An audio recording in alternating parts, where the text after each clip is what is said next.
Okay, we're given the graph of the original function and we'll sketch its derivative. Here we go.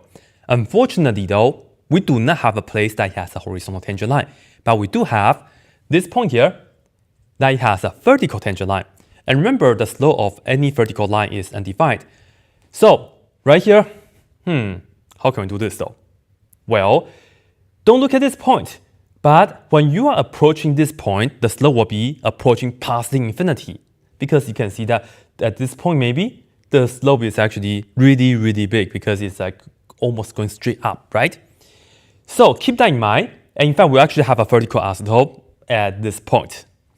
Anyway, let's do the easy ones first. I will just say maybe right here I will have a slope equal to 1. That looks like to me is like 45 degrees. So I'll actually go down. Let's say this is my positive 1 for the slope, and again this is my f prime graph.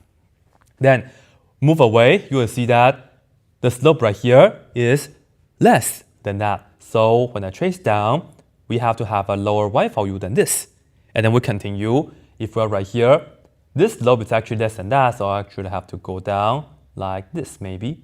Right? So I'll actually modify a little bit. Let's say this is my 1 and like half, third, or something like that. Right? Okay, however, if we approach this, you can see that the slope is actually getting bigger and bigger. This right here, it goes pretty upward, so I'll actually have a bigger y value. And in fact, as I said earlier, when we approach the vertical tangent line, we actually will end up with approaching infinity. So if you look at this portion, the graph will look like this. Right? So that's pretty much it. On the other hand, well, if you look at this, the slope is also pretty high and it's positive. So actually, we'll go like this. Right?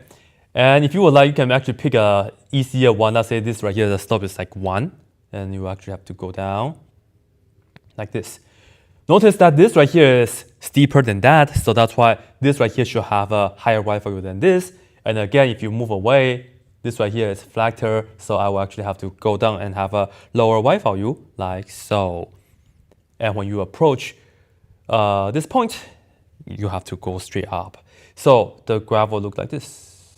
In fact, it's supposed to be symmetrical, so I will actually just kind of modify this a little bit. So this right here is it. So it's like a volcano, like that, right? And just get the shape right, and that will be perfectly okay. Maybe like this, much better. Anyway, that's it.